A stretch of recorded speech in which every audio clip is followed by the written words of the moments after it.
തിരുവനന്തപുരത്ത് ഗ്യാസ് പൊട്ടിത്തെറിച്ച് ഒരാൾ മരിച്ചു. ഫാസ്റ്റ് ഫുഡ് കട നടത്തുന്ന വിജയനാണ് മരിച്ചത്. വിജയൻ മാത്രമായിരുന്നു കടയിൽ ഉണ്ടായിരുന്നത്. അഞ്ജു ജയപ്രകാശ് നമുക്കൊപ്പം ചേരുകയാണ്. അഞ്ജു, എപ്പോഴാണ് ഈ ദുരന്തമുണ്ടായത്?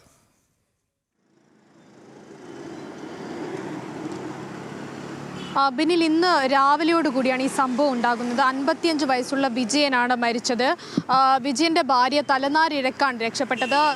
വിജയൻ എല്ലാ ദിവസവും ജോലി കഴിഞ്ഞ് ആ കടയിൽ തന്നെയാണ് കിടന്നുറങ്ങാറുണ്ടായിരുന്നത്. ഭാര്യ ചെറുമകനുമായി വീട്ടിലാണ് പോവാറ്. പക്ഷേ ഇന്ന് രാവിലെ കട തുറന്നതിന് ശേഷം ഭാര്യ അവിടെ ഉണ്ടായിരുന്നു. അതിനുശേഷം വീട്ടിലേക്ക് മടങ്ങിയ ഉടനാണ് ഈ സംഭവം നടക്കുന്നത്. ഈ ഗ്യാസ് ലീക്കായി കിടക്കുകയായിരുന്നു. പാചകവാതകത്തിനായി ഉപയോഗിക്കുന്ന കണക്ട് ചെയ്തിട്ടുള്ള ഗ്യാസ് സിലിണ്ടർ അല്ല പൊട്ടിത്തെറിച്ചിട്ടുള്ളത്. അല്ലാതെ സൂക്ഷിച്ചിരുന്നതായി 5 സിലിണ്ടറുകൾ ആ കടയിലുണ്ട്. അതിലൊന്നാണ് ലീക്കായി പൊട്ടിത്തെറിക്കുന്ന സാഹചര്യത്തിലേക്ക് ഉണ്ടായത്. തൽക്ഷണം തന്നെ വിജയം മരിക്കുകയുണ്ടായി.